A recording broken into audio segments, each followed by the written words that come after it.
je reglissais dans ce truc-là. Et la transmission de l'angoisse se perpétuait comme ça de génération en génération.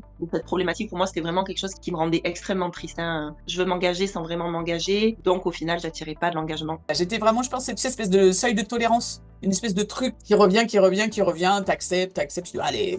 Le jour où le fardeau est trop lourd, ou le truc qui revient trop souvent, du coup, tu te dis, waouh, t'es en train de faire la même chose, même relation, et qui arrive à la fin. La répétition, le copier-coller 2 fois, tu fais, ah ben non, quoi. J'avais fait pas mal de choses, beaucoup de lectures autour du développement personnel, j'avais fait une constellation familiale aussi, mais j'avais besoin d'aller un peu plus loin et plus en profondeur sur certains sujets. Je t'avais contacté parce que je ressentais beaucoup de frustration par rapport à mon schéma familial qui restait bloqué depuis des années avec une dynamique de relation qui me fatiguait beaucoup, qui créait de l'agacement aussi et qui du coup prenait beaucoup d'espace dans ma tête. Et j'avais testé beaucoup de choses, j'avais moi-même travaillé sur certaines choses, sur ma communication, sur mon rapport aux émotions, mais malgré ça, je voyais aussi que ça ne bougeait pas. Je suis arrivée quand même dû à un conflit avec ma maman, j'étais enceinte et j'étais très triste de notre lien qui s'effritait complètement. Donc je venais chercher un petit peu de l'éclairage là-dessus, quoi faire en fait. Franchement, j'étais un peu paumée, j'avais besoin d'aide là-dedans. Donc ça traduisait aussi ma place, quoi. J'étais empêtrée notamment dans des mécanismes relationnels, dans le triangle, tu vois, sauveur,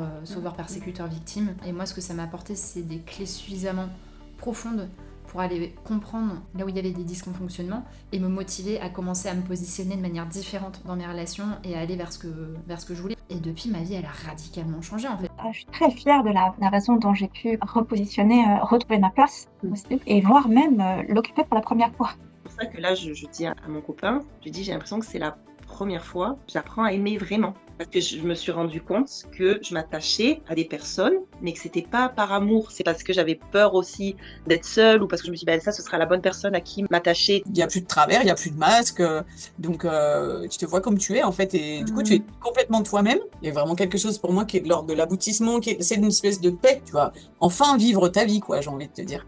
C'est une renaissance, tu commences à vivre ta vie.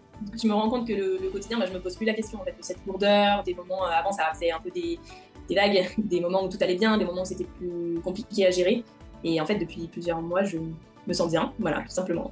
Je me suis sentie très soutenue, très accompagnée aussi par le groupe. Et ça, je pense que c'est dû à plusieurs choses. Je pense qu'il y a vraiment le cadre sécurisant que tu as réussi à créer entre nous tous, nous toutes, et qui vraiment apporte une dimension supplémentaire. Je pense que ce que j'ai pu percevoir à travers les récits des autres, ou à travers les réactions des autres par rapport à mon histoire, ça m'a permis de passer aussi des caps. Je me suis rendu compte que finalement, en cherchant ma place, c'est aussi moi qui me suis fait la place, tu vois. Maintenant, je me dis, j'ai la place pour parler, pour dire non, là, je suis pas d'accord, me repositionner mes limites, pour avoir plus de visibilité aussi, tu vois, récupérer une posture. Ça permet quand même d'être sacrément outillé, ce travail. Maintenant, ce que j'ai envie de faire, c'est une sorte d'évidence, parce qu'en fait, c'est le prolongement de ce que j'ai toujours été, sauf que maintenant, c'est juste plus clair et plus assumé.